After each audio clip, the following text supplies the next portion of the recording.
All right. Welcome everyone back. I loved Kyle's talk. It's so important to go deeper into some of these topics because on the surface level, again, it's like you hear some of these things and you think, oh, I could coach. This seems like everything all made sense. But if you could just go and do everything that actually made sense in your head, you could change the world in 2 seconds. This kind of stuff takes a lot of mindful practice and a lot of failure to kind of get to where you need to go. And so I love the talks like Kyle's, like going deeper into some of this stuff. And so I want to go deeper with our awesome panel today. You've met Nichole already. And just as a little aside, I met Nichole for the first time 5 years ago. Total random happenstance. She was at Shopify. And I was teaching at the Queen Smith School of Business just down the street on Front Street at their Executive Education Center. And Nichole was a student in their Foundations of Sales Leadership program. And I'm like, I want you to know Nichole's a person who really takes this seriously and invests in her sales and leadership education. And then I was also impressed. She was the winner of a coaching contest a few years ago on Andy Paul's podcast, which I'm like, if you don't know Andy Paul, he has an amazing sales podcast. And through a whole, how many people were in that competition of coaching competition? Millions. Millions of sales leaders. Nichole was number one, which was amazing, yeah. Now I've given out that big build-up, and now it's going to seem it's not fair to Cristin and Paul. They're both fantastic. They're both fantastic too. Cristin from ServiceNow and Paul from Sysaid. And Paul and we kind of use. There's some mafias here. There's Nichole and Kyle from the Shopify mafia. And then we're from the Salesforce Mafia back in the day, all doing different things now, of course. But it's great to have them here. And so I wanted to talk about some of the things that we kind of touched on, earlier in the session. And one of the things I want to talk about, certainly there's been a lot of adversity going on. And the funny thing I found about adversity, this is actually a common thread that permeates not just sales, but leadership as well. And I talk about it in both the books, is this concept of certainty. People hate uncertainty. Your brain is a prediction machine because the purpose of your brain is to keep you safe and use as few calories as possible. So when it encounters a problem, even a simple problem like you went on a date with someone and you thought it went good, but then they don't call you back the next day and you think that's a little weird. And then a few days go by and the person doesn't call you back, and then you start making up all these scenarios about what it could be. Or you go for a medical test and you're waiting for the results, and by every day that goes by you're freaking out about what this thing could be because the human brain craves certainty. And certainly in the last couple years there's been a ton of uncertainty, layoffs and all the turbulence in the market and where is this going to go? And so I wanted to ask Nichole, as you're leading a team at a high growth startup, certainty plays into this concept I talk about in the book, which is the first thing is transparency, right? Providing visibility into what might be going on. But there's a balance, how much do I share and how much do I share of my own personal feelings, right? And how much, but at the end of the day, we're also managing the mental health of our teams, which is really important. So I'm curious from Nichole, from your perspective, trying to lead people and teams through times of uncertainty at a high growth startup where there's a lot of, those numbers were really impressive, 3,000% growth and 3x your, that's amazing. And yet there's uncertainty. So how do you as a leader, how do you strike that balance? What do you share from a transparency standpoint to help people have faith in the journey? Because the reality is, as much as up and to the right we think life is, it is not the case, right? So what do you do? What are some lessons learned on the transparency front?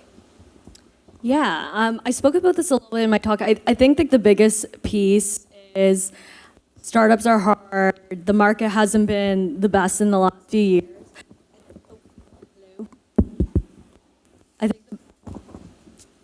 I think my mic's dead. I think the best thing that you could do as a leader is, and I know you mentioned selective transparency, but in my opinion, and for me to live to my values and be an authentic leader is to just be as transparent as possible. And that and from an authenticity perspective, that also includes when I'm scared or if I feel a certain way, just being a little bit candid and just sharing, hey, I don't know what's gonna happen next.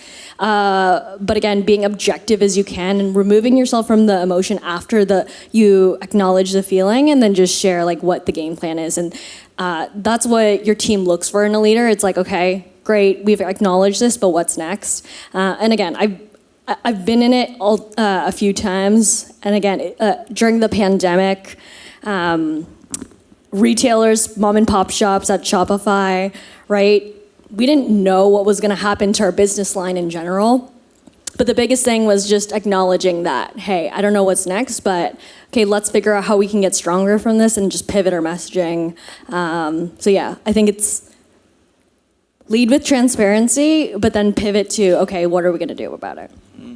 Yeah, part of the challenge, especially when you take on a new team or you're in this period, you don't have all the answers, right? You're in fact-finding mode. And I'm curious, I want to ask maybe Paul, because I know, Paul, you're new, relatively new-ish, right, to your...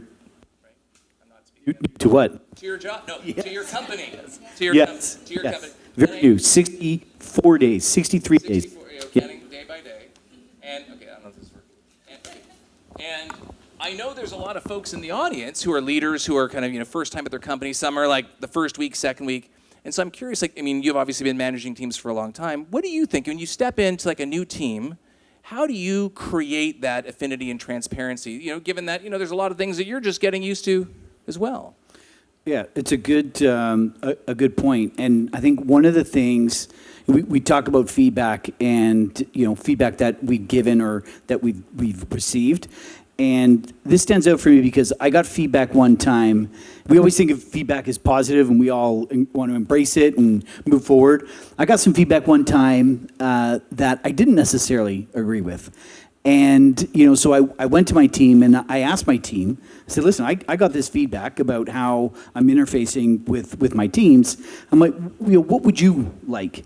And this was around kind of my authenticity or my, I'm an emotional person. I get very excited and to highs and lows.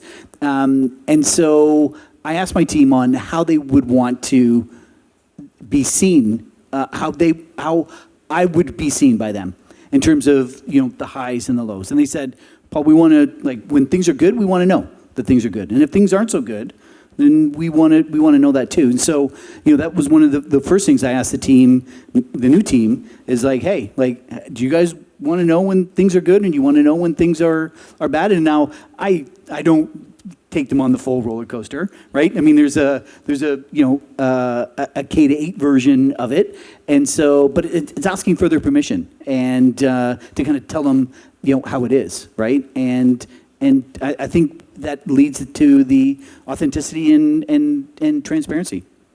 I think it's also important what Paul mentioned in terms of preempting the objection that people are going to have to giving a leader feedback. Because it's almost like we're doing discovery on our customers, right? And we ask our customers, what's your budget? Who's going to sign this thing? And, what does the approval process look like? And your customers aren't going to tell you any of that stuff because you're the enemy, right? And they don't know why you're asking or what you're going to do with the information. So by the same token, when we ask our team for feedback, sometimes preempting the conversation with, hey, look, I know that sometimes I can be like this, but I really want to know how I can get better, and I want you to be completely honest with me. I can take it. So preempting the discussion, how do you want me to give you the feedback? What level of visibility do you want is really important as well. So it's got to be both ways. That's actually why, not to unnecessarily plug, chapter 5 of the book is called Getting and Giving Feedback. There's a lot to be made about how do we give people feedback as leaders, but as leaders, it's really important that we get feedback because as leaders, people don't want to tell us stuff. And by the way, I know I'm speaking as leaders, but I say this, if you're an individual contributor, be mindful that, your leaders want to get better too. And to the extent that you can give them feedback about how they're doing, it's going to be very powerful. I want to ask Cristin something because, we were talking earlier about, kind of the new hire process. It's amazing how much the stuff that we do as leaders is internal marketing almost at our own companies. Because I remember, if you asked me what was the worst time in your sales career, hands down, not even close. When my company got acquired by Salesforce, and I came over with the ship, and Salesforce at the time was 6,000 employees in 2012. When I left 5 years later, it was 25,000 employees. And it was like going from a small town high school to a big city university. You don't know where the lunchroom is. People are beating you up in the hallway. I'm not saying they're beating me up in the hallway. But you don't know where anything is, you don't know how to get deals done, and it was very jarring and very uncomfortable. So creating that kind of almost first-time experience for a rep is really important. I would imagine also joining a big company like ServiceNow that's growing and expanding, that could be a real challenge. So I'm curious, how do you tackle that kind of new hire experience? So as a new hire, or how do I tackle it when I have a new hire As a coming leader, in? like I'm saying, I had a lot of anxiety as a new hire, not being able to navigate the organization. So like, how do you set people's mind at ease? Like, what does that experience look like when I come on board? Yeah, I think the best thing that a brand new leader can do for their team, and I've got a great example of, we just got a brand new leader, brand new layer coming into the sales organization at ServiceNow. A new woman came in to run Canada, Latin America, and US commercial. And the very first thing she did was she came to us, she said, "What do you need?" And she removed a roadblock that none of us had been able to do.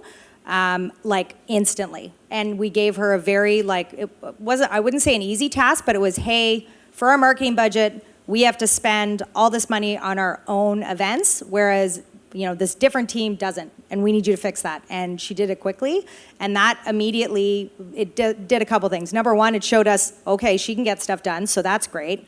It was a small ask, so she was able to do it quickly, but also one of the most critical pieces is, for those of you that have, in larger companies, you're dealing with the US, I don't know if you ever find this, but sometimes the US doesn't believe the Canadian market. They're like, it's not like that. It's just like the US. And so she was an American coming in, and we said, hey, this is not right in our market. And she immediately didn't question us. She said, I hear you, I'm on it.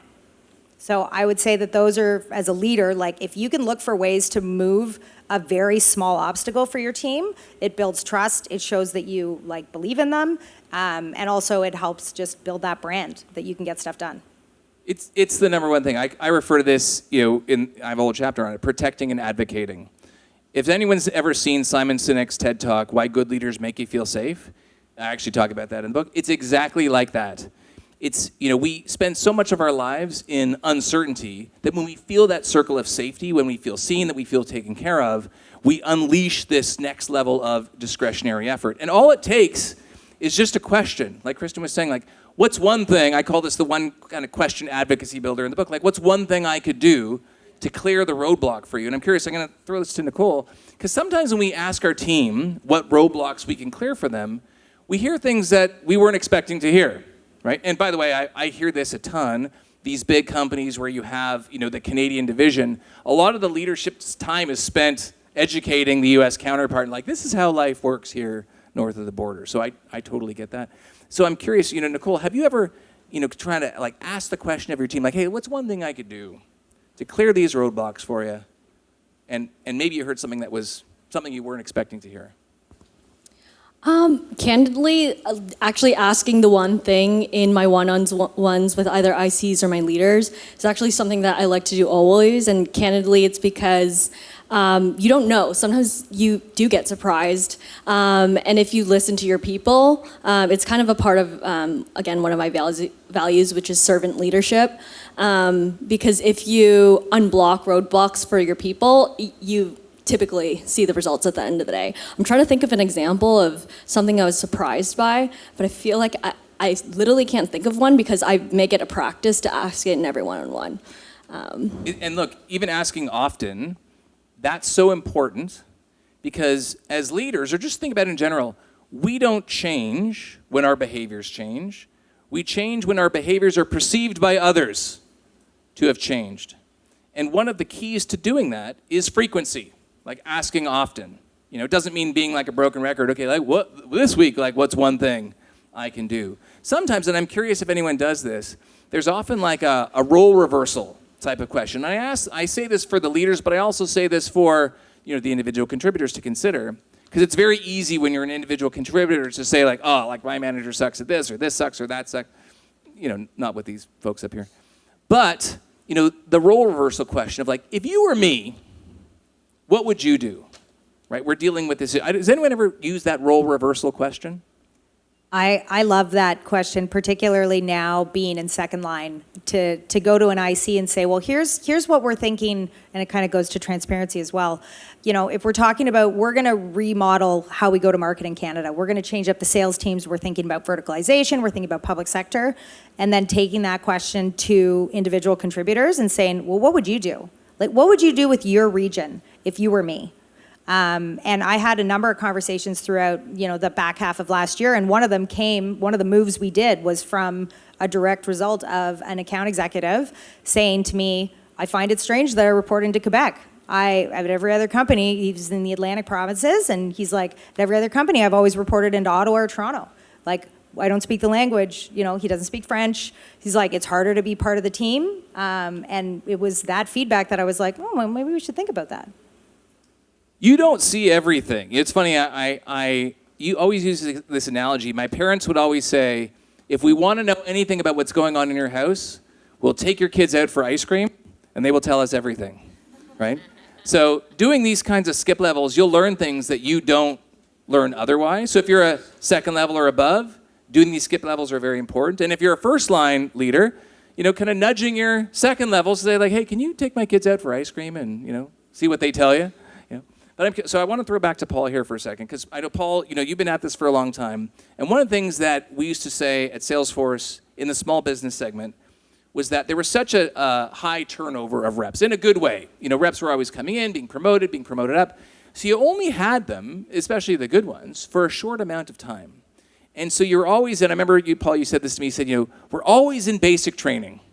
You said that to me one day, like, we're always in basic, we never leave basic training, And I'm curious today, when you think about the basic training, when you see your reps, what are some of like the foundational things that fall into that category of like, first things first, we got to make sure they're nailing this. And maybe that's changed in the last couple of years. Maybe it has not, No. according to Paul Snelson. No. I also, I go back and I think about the basic training, and I envy those days of Salesforce of like, oh my gosh, we had reps for 2 years. At Touch Bistro, we'd have reps in roles for like 6 months or 9 months, and we were just like, promoting them. And so, anyways, I look back fondly on the 2 years. But I think, for me, it starts with effort.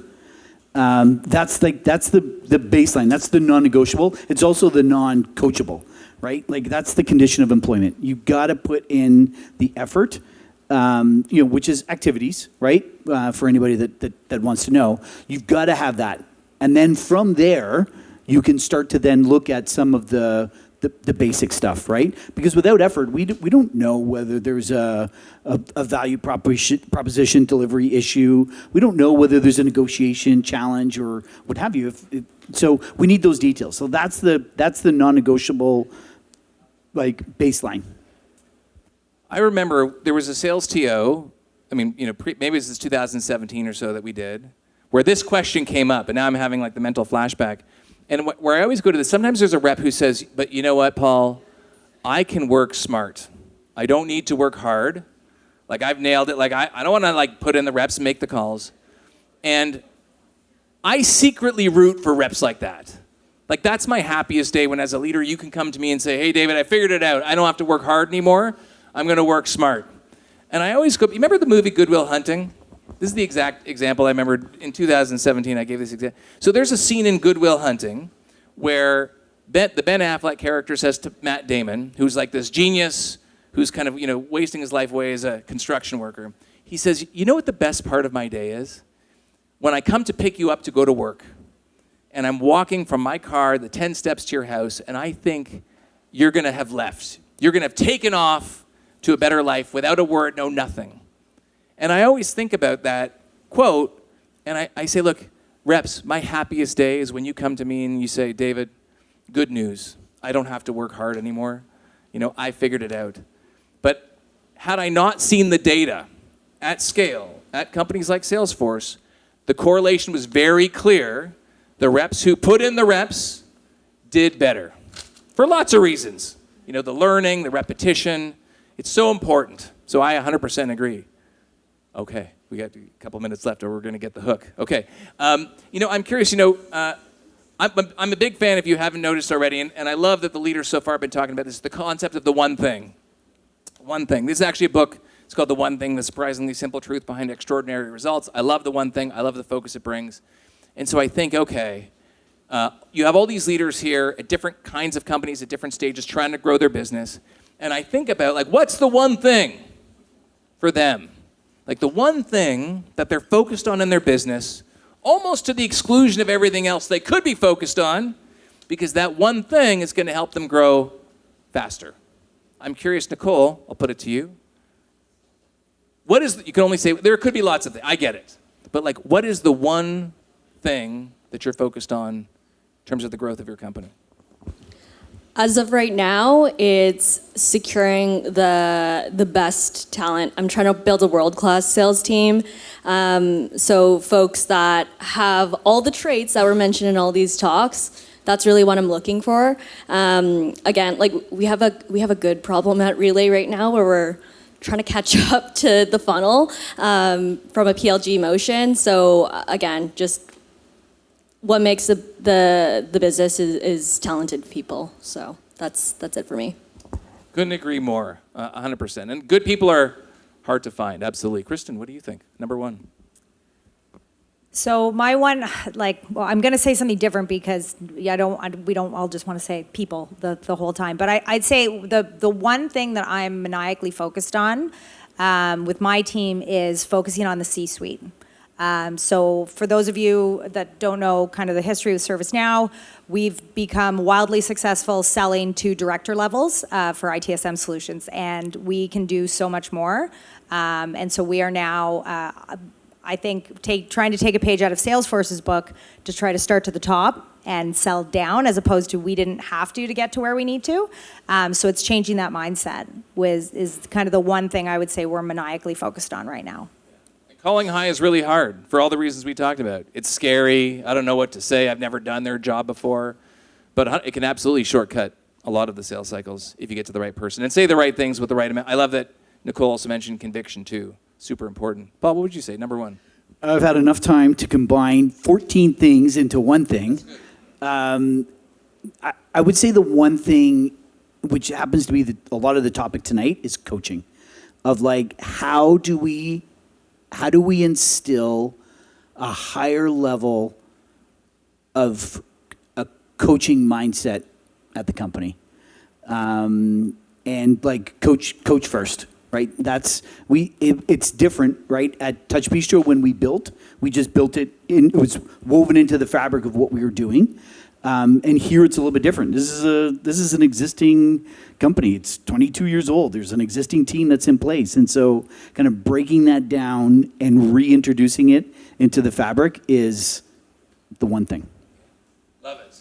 I mean, I think one of the, we can wrap it up. I think one of the take-home messages here is you've seen all of these leaders. I mean, this is hard work. I always say if this was so easy, we'd be paying high school students minimum wage to do this instead of really smart people, a lot of money, some of the highest paying jobs in the world to do this really well.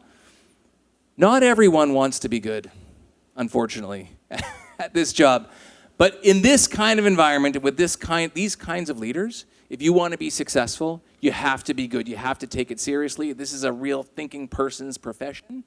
Take it seriously. Be a student of this as these leaders are. And if you take one thing, just back to the one, take one thing away from tonight, even if it's a different thing for every person, just take one thing away and commit to doing one thing differently in the weeks to come, and you're going to see the success. So thank you, and thanks for the leaders for coming out. Thank you so much. This is great. Handing it back. If there are any questions, we're just going to take the first three hands that I see. Okay, one right there, and then, okay. Hi there, thank you so much for the panel. It was very informative. My name is Sonia. So my question to the panel is, so we're a startup, very bare bones, minimal staff, and just trying to find new partners and just develop our connection. But how do you sell to someone a potential partnership or idea when really you only have the passion and the service is so large that you can kind of cater to anything? So how can you sell the partnership or the idea when there's so much? So yeah, thank you. Paul Snelson. So I think one of the really important things is focus, right? When you have, in today's world, right, there's so many different things. We can go in so many different areas and learn about so many different things. And so I think sometimes it's harder when you have so much more information. So my thing is always focus. Like, what's the biggest problem? that you can solve for the partner or for whoever, and focus on that one thing. Sorry, I didn't mean to bring that back, but I think focus is one of the strengths that you want to work on. Anyone else want to? Yeah, I was just going to add one thing also. So one of the things is, as a new company, your product's going to, whatever your product is now, is going to change over the course of time. Hopefully, one of the things that won't change are the foundational beliefs on which the company is built. So I'm a big fan, I talk about this in Sell the Way You Buy, Chapter 5. I talk about this idea of like leading with what you believe, right? So rather than leading with a product or service, a problem is good. But if you said, hey, look, I believe sales is the best profession in the world, but I believe there's a lot of bad salespeople out there. I also believe those bad salespeople, they're not bad people. They're good people, but they're going out and using old school tactics. And I believe if you want to be a seller in the modern marketplace, you need to use tactics rooted in science and empathy. In all of, the Oscar goes to me, in all of that narrative, I didn't talk about what I did, I just talked about what I believed, and ideally, what you believe does not change over the course of time as your product changes. So I say, whenever you're struggling and you're thinking too much product, just like lead with what you believe. I know I said 3 questions, but we'll just maybe take one more, unless anyone else has anything to add to that up there. No? Okay. Last question. My name's Elias Stamatopoulos, and I guess this question is not really for me. It's for more for my 2 daughters, and maybe for the women in the audience here. As sales leaders, how do you get women in the industry to break through that glass ceiling? I find in sales, in leadership positions specifically, there are less women. As leaders that have broken through that glass ceiling, what advice would you give to the women in this room? So I'm a massive advocate for trying to get more women into sales. But I would say as leaders, as female leaders especially, I make a major effort to try to take every female that comes into my organization under my wing to show them that there is a path, there is a way to get to the next level. I think that women talk themselves out of a lot of things. And so just constantly trying to be a cheerleader for those that, to see the pathway. But the other thing that's extremely critical is to also call out to our male allies and leaders how they can support and do the same thing. So it's wonderful to have female representation, but really we're never going to move the needle at all unless our male allies do the same thing for young women coming into the workplace. Hear that, girls? Go into sales. Go into sales. I don't know why. Can I just say one quick thing? So ServiceNow is an extremely male-dominated company, like really male-dominated. So we'd love some more women. But one really just interesting piece is that I always ask my male counterparts who have daughters, have you talked to them about going into sales? I have not heard one of them say yes once. And that blows my mind. I am in sales because my dad told me to go into sales. So for all you dads out there, if you have girls, talk to them about sales as a realistic career. We need more women. Women are amazing at it, and I don't know why we don't have more. So please, but it starts at home. So please, talk to your girls.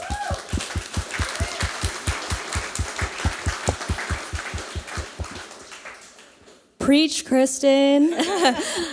I honestly don't have much more to say than that. I think it's really just like leaning in, again, male counterparts. When you see other women, like lean in, help mentor them, encourage them. My dad also, well, actually he first was like, are you gonna be a doctor? And he's like, after I said no, he's like, oh, okay, then you should go into sales. Yeah. So same thing. Yeah, so it's just, the answer is just lean in. All right, thank you. A round of applause, thanks, for our panel. Just because we do want to leave some time for everyone to go and network and meet our panel and also get David's book and get it signed, just like quickly, just before we wrap up, we have events coming up. So I know you guys are still sitting there, it's okay, but they're all available on our website. Lots coming up, really busy summer. And thank you to everyone wearing a TechTO shirt, our volunteers. We could not do it without you. If you want to become a volunteer, talk to Phoenix. And if you're interested in speaking, same thing. Come find Phoenix or myself. And the after party is just down the street at the Pint. So come and network still and grab a drink and enjoy. And just another round of applause. And thank you, everyone, for coming. Thank you.